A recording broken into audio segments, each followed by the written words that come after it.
You are now tuning in to DC with Solo P.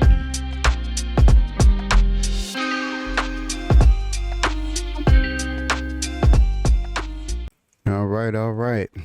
Yeah, so, all right, here's my take on the preseason, man. Preseason really didn't play out the way we thought. Starting out the preseason games, if you check it out,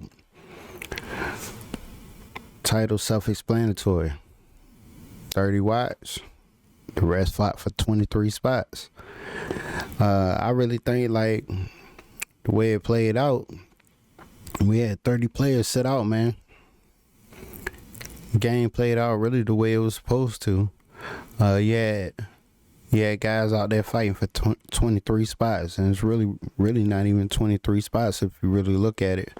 We're gonna go through and take a look at how it really lays out, what the lays of the lands really is. You know what I mean? Well, 30 of our main guys pretty much just solidified on the team.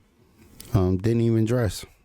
So going into it, I'm pretty sure Dan Quinn and had their minds made up. You know, they saw what they wanted to see in the joint practices out of the guys that's gonna play a major part in the season during those practices. I know we got a lot of mixed reports coming out of the camp and everything, layouts throughout the practices, so it was a lot of mixed reports. Everybody couldn't see everything, so a lot of reports was like based off of what they wanted to report and what they saw. So according to a lot of the different reporters, it was what you saw. It wasn't really good reporting on like a full overlay of what was going on during the camp. So it was a lot of different fields going on at the same time. So a lot of the first teams were going on. So like, for instance, if our first team offense was out there, first team defense was going on at the same time on another field. So if they was paying attention to the first team defense, a lot of times you couldn't pay attention to the first team offense. So you was getting mixed reports. So I got reports that, you know, first team offense, first team defense look good at times. So mixed reports. I got a lot of reports saying Jaden look good. A lot of reports saying Amos look good. Said Sandra still had a couple of rough times. But you know, that's to be expected. You know, with the corners, and you're not having like reports on like what the route concepts are, game planning on, you know, certain routes on the receivers. Having some type of game plan on receivers. Receivers are going to get active, you know, if you're not game planning for them. That's to be expected with your corners. But for the most part, if you're not game planning for receivers are going to get busy. So that's to be expected. But as far as Amos, they say Amos had a good day. So I'm not really tripping off of that. Like, as far as like the D line, O line, they said good battles at camp with that. Josh Connolly, they said he looked good. Josh Connolly's coming around. He's starting to get comfortable on that right side. So that's a plus.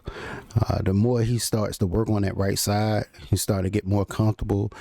You got to remember, man, he's switching over from the left side to the right side. So it's kind of like switching from writing with your left hand, from your right hand to your left hand.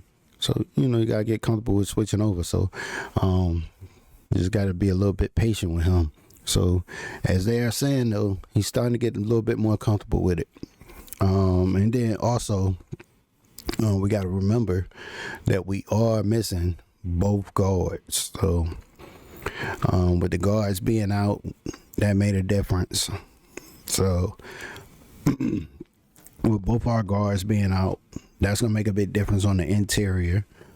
So we were making a lot of changes with that. Just gotta be patient, man. Get back from these injuries and start getting cleared up with that. Once we start to see that, we'll start to see a little bit more we'll get a little bit more aggressive on the interior once we get Coleman and Cosme back on the inside. Once we get that, we'll be able to sure that up, I'm sure, and be able to be a little bit more secure on the interior. So I'm not really worried about that as the season goes on. Let's go ahead and take a look at what we had going on. All right. Yeah, man, as you can see, man, this is a pretty long list, which is all the mainstays. Pretty much guys that's gonna be on the roster. You know what I mean? This is 30 guys pretty much taking up a roster. You know, and you only get 53 guys on a roster. It's going to be on a 53-man roster, man. This is 30 guys right here, which is going to leave us with only, 23 spots on a roster. So, you know what I mean? So the coaches knew what they were doing. They knew that this game right here was going to be the game that they were going to give these guys that's trying to get on to the team a chance to go out here and fight.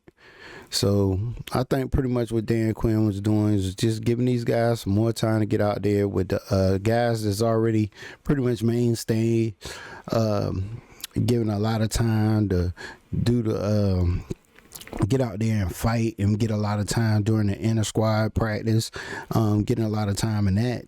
Decided to give the guys that's fighting for roster spots, give those guys a little bit more time to get out there and fight for these spots on a roster. Give them a little bit more time to get out there and get active, man. Which it didn't look good for us out there, but hey, he gave them another chance to get out there and get some more minutes, get some more time to get out there and fight, man. Which is okay.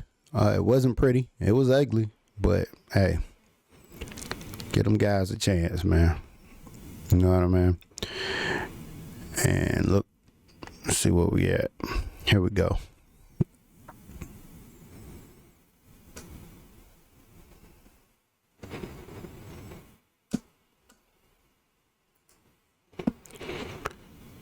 All right, here you go. We're looking at this roster, man. We count them down. So if you take a look, man, you got Josh Johnson and Sam Hartman, man. I think both of those guys are going to be, I don't think they're going to make the cut. You know, we're counting down 23 spots. You got 23 spots left. I'm looking at these guys that can possibly make the spots. We got Bill, I think Bill's going to get one of those spots. Jeremy McNichols is probably going to get one of those spots. You got Chris Rodriguez. I got him as one of the bubble spots, maybe, right? So I'm going to leave him as a bubble spot. All right, so we got 2 spots on this list right here as the running backs. So that's 2. Taking up those spots. Let's move on to the receivers and tight ends, right?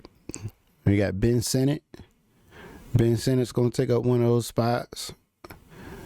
All right, we got Jeremy Lane and probably Luke McCaffrey, right? That's going to be 3. So that's going to get us up to 5. We taking up 5 of those spots. All right, we got Noah I, Jeremy Reeves, Percy Butler. Kay Madrano's probably going to get one of those spots. He's been playing pretty good during this preseason, man, and during camp. All right. And then we got Josiah Newton. He's going to get one of those spots. And, of course, Trey's going to get one of those spots. All right. That count's going to get us up to 11. All right. And then you look at your special team guys. You got your kicker and your punter. Your kicker and your punter puts us at 13. All right. All right. So we sitting at, that's putting us at 33. Well, 43. That puts us at 43 spots. All right, so that's leaving us at 10 spots. So with us at 10 spots left, we're going to count these bubble spots, man. We got 1, 2, 3, 4, 5, 6.